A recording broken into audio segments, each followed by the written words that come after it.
Okay, so last video में आपने देखा था डिटर्मिनेंट को आप कैसे एक्सपेंड करते हो इन टर्म्स ऑफ कोफैक्टर्स।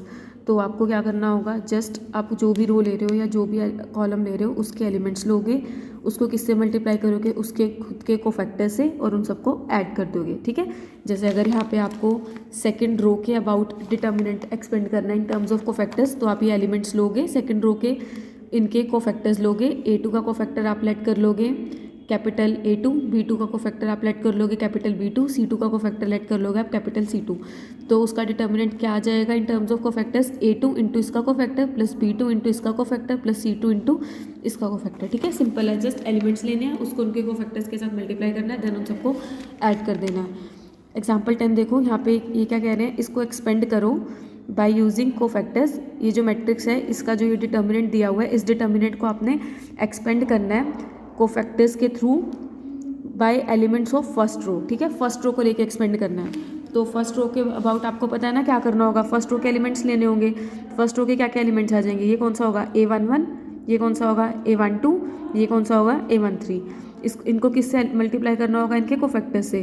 तो A11 का कोफैक्टर मैंने लेट कर लिया कैपिटल A11, A12 का कोफैक्टर लेट कर लिया कैपिटल A12, और A13 का कोफैक्टर लेट कर लिया कैपिटल A13। तो इनको क्या कर देंगे, हम तीनों को ऐड कर देंगे, तो ये क्या आ जाएगा, इसका डिटर्मिनेंट आ जाएगा in terms of cofactors by expanding first row. तो निकालो A11, ये क्या आपका 2। ठीक है, और कैपिटल A11 क्या है, इसका कोफैक्टर। अब इसका कोफैक्टर कैसे निकलेगा, A11 का कोफैक्टर आप कैसे निकालोगे, A11 का कैसे निकालोगे, -1 की पावर में क्या हो जाएगा 1 + 1 विच इज़ 2 इंटू इसका माइनर कैसे लिखोगे, इस रो को और इस कॉलम को स्किप कर दोगे, तो बाकी के एलिमेंट्स बचेंगे 1 2 6 1। ठीक है, 1 2 6 1, तो -1 का स्क्वायर इज़ 1, तो ये आ जाएगा आपके पास। ठीक है, 1 2 6 1 इसका डिटर्मिनेंट लोगे। देन A12 क्या है आपका -4, तो A12 की जगह रखा -4। अब ये वाला नेगेटिव आपका कैसे आया, देखो A12 क्या है, इसका कोफैक्टर। अब A12 का कोफैक्टर निकालो, A12 का कोफैक्टर कैसे आएगा, -1 की पावर में क्या हो जाएगा 1 + 2 विच इज़ 3।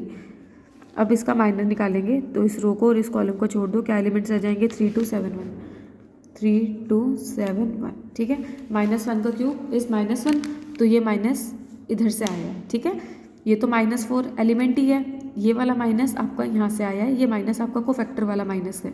ठीक है, इनटू इस मैट्रिक्स का डिटर्मिनेंट प्लस। अब A13 का कोफैक्टर कैसे निकालोगे, -1 की पावर क्या हो जाएगी आपके पास 1 + 3 इंटू माइनर।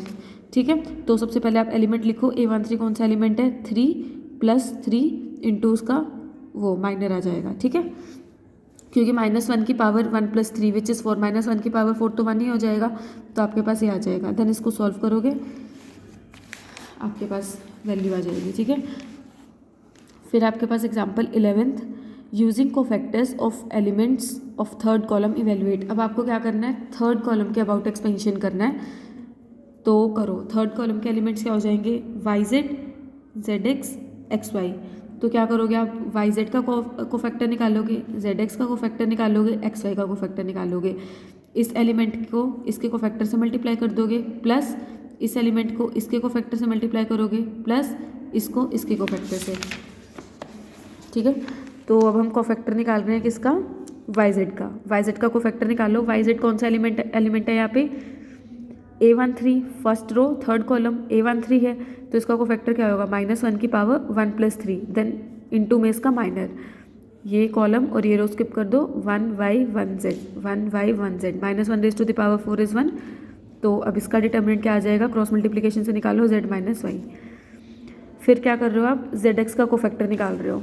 ZX कौन सा एलिमेंट है यहाँ पे, second row third column A23, तो -1 की पावर क्या हो जाएगी 2 + 3 इंटू इसका माइनर, इस रो को इस कॉलम को स्किप करो, बाकी एलिमेंट्स क्या रहेंगे 1x 1z, 1x 1z, -1 raised to the power 5 is -1 into z - x। Then XY का कोफैक्टर निकालो। XY कौन सा एलिमेंट है यहाँ पे, third row third column A33 element है, तो -1 की पावर क्या हो जाएगी 3 + 3 इंटू इसका माइनर, इस रो को इस कॉलम को स्किप करो, क्या रह जाएगा 1x 1y, 1x 1y, -1 raised to the power 6 is 1, और अब इसका डिटर्मिनेंट निकालो तो क्या आ जाएगा y माइनस एक्स। ठीक है, तो आपका जो डिटर्मिनेंट है वो आएगा क्या, थर्ड कॉलम के एक्सपेंशन से इन टर्म्स ऑफ कोफैक्टर्स। ये जो आपके एलिमेंट्स हैं C1 C2 C3, इनको किससे मल्टीप्लाई करोगे, इनके कोफैक्टर से। C1 का कोफैक्टर ले लोगे कैपिटल C1, C2 का कैपिटल C2, C3 का कैपिटल C3 और इनको क्या कर दोगे, ऐड कर दोगे। C1 आपका ये है YZ इंटू इसका कोफैक्टर आपने निकाल लिया Z minus Y. Then C2 आपका क्या है ZX, इसका कोफैक्टर क्या है माइनस Z माइनस एक्स, तो इसको मल्टीप्लाई कर दिया minus ZX Z minus X. Then C3 क्या है आपका XY प्लस XY इंटू इसका कोफैक्टर, इसको आगे आप सॉल्व कर लेना, आपका आंसर आ जाएगा। अगर कैलकुलेशन में किसी को कोई डाउट आता है देन आप पूछ लेना, सिंपल है, जस्ट कॉमन निकाला हुआ है। फिर आती है आपके पास singular and non singular matrices. किसी भी मैट्रिक्स को आप सिंगुलर कब कहोगे, जब उसका डिटर्मिनेंट क्या होगा, जीरो होगा। और नॉन सिंगुलर मैट्रिक्स कौन सी होगी, जिनका डिटर्मिनेंट क्या होगा, नॉन जीरो। ठीक है, singular matrices are those matrices whose determinant is zero and non singular matrices are those matrices whose determinant is non zero. Then example 12 देखो, for what value of x the given matrix A is a singular matrix. ये कह रहे हैं कि किस x की value के लिए आपकी जो ये मैट्रिक्स है वो कैसी हो जाए, सिंगुलर मैट्रिक्स हो जाए। सिंगुलर मैट्रिक्स क्या होती है, जिसका डिटर्मिनेंट जीरो, तो मतलब x की ऐसी कौन सी वैल्यू होगी कि जो इस मैट्रिक्स का डिटर्मिनेंट है वो क्या आ जाए, जीरो आ जाए। तो पहले इस मैट्रिक्स का डिटर्मिनेंट निकालो। ठीक है, कैसे निकालोगे, क्रॉस मल्टीप्लिकेशन से। 3 माइनस 2x को किससे मल्टीप्लाई करोगे, 4 से। देन माइनस फॉर्मूले के नाम का आपका माइनस 2 इंटू एक्स प्लस 1, इसको सॉल्व करोगे आपका क्या आ जाएगा 10 माइनस 10x। तो यहाँ पे बात किसकी हो रही है, सिंगुलर मैट्रिक्स की। सिंगुलर मैट्रिक्स का जो डिटर्मिनेंट होता है जीरो होता है, तो 10 माइनस 10x को क्या करोगे, जीरो के इक्वल रख दोगे। 10 माइनस 10x को क्या करोगे, जीरो के इक्वल रख दोगे। तो 10x किसके इक्वल आ गया आपका 10 के, x क्या हो गया 1। मतलब कि अगर x 1 होता है तो ये जो मैट्रिक्स है उसका डिटर्मिनेंट जीरो आ जाएगा, मतलब मैट्रिक्स क्या हो जाएगी आपकी सिंगुलर। तो ये आप ट्राई करके देख लेना, हो जाएंगे, सिंपल है। डाउट आता है तो पूछ लेना। नेक्स्ट वीडियो में हम प्रॉपर्टीज़ ऑफ डिटर्मिनेंट्स देखेंगे।